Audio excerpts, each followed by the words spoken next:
There's nothing better than walking into the world of a film. It was about 2 years ago that we really started working seriously on designing the Bagshot Row Hobbit hole. We just knew that was a missing element. We had 44 outside Hobbit holes, and visitors always wanted to go inside a Hobbit hole. We brought back some of the crew that had worked on Lord of the Rings and The Hobbit. Brian Massey, Bra Vincent, Catherine Lim and John Howe did the conceptual art for us. Apart from Bag End, not a lot has been seen of Hobbit holes. The interior and what's going to be inside the Hobbit hole all comes from the original concept art, which is obviously John Howe and Alan Lee have provided that. From those artworks, our set dressing team can kind of build a language that fits whoever the family is that's living there.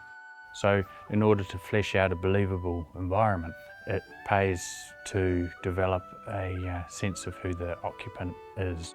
First of all, we wrote a narrative. We wrote an idea of who we think is living in the Hobbit holes, in these two different Hobbit holes. We have number 1 Bagshot Row and number 2 Bagshot Row. So in number 1 Bagshot Row, we have the Proudfoot family.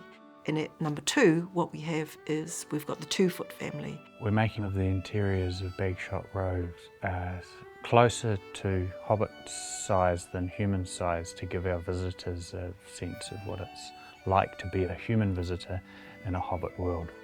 A Hobbit's little house is going to be fairly small, and it's being built to 83% scale, so we decided to get 2, split the groups in half.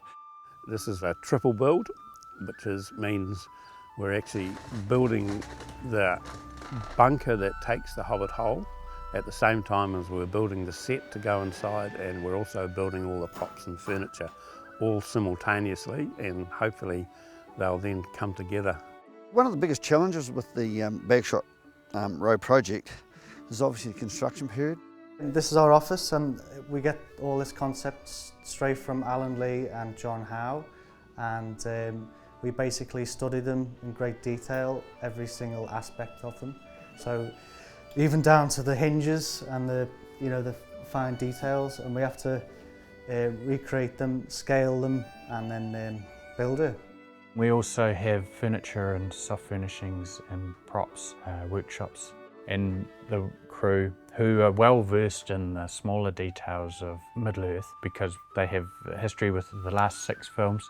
Within this project, it's been really nice dealing with different people, different artisans throughout the world, but also throughout New Zealand. There's no Hobbit shop that they go to. Everything's handmade, and I really love that. Not quite sure exactly how they made their toothbrushes, and this is what we came up with. This is what we think hobbits would be pretty happy about. This is the minutiae that you actually have to, the things that you actually have to think about. We've got a few special surprises that are embedded into that environment to make it feel like it's lived in, and there'll be an experience there for curious visitors. The fire will still be going, the oven will be warm, and various things. So although you won't see any hobbits in there or the family, you'll certainly feel that they've just nipped out to go across the road. Hobbits, I think by nature, are collectors, clutterers, and so a Hobbit hole by its nature should feel quite busy in the sense of what's on the shelves, what the furniture is, it's like lots and lots of detail. I wish I could see the reaction on the visitors' faces when they come and visit Bagshot Row. We've put in a lot of Easter eggs in there. Easter eggs for different levels of fandom, and I really hope that they find them. I hope that they look in the corners. I hope that they open some doors and just see all those little things that we've put in there. It really feels like this isn't a film set as such, but it is basically the house where a Hobbit family lives. And going into a Hobbit hole is an extension of this sort of comforting feeling that Hobbiton has. It's nearly been 10 years from concept to completion, so it's been a long journey, but a very, very exciting one.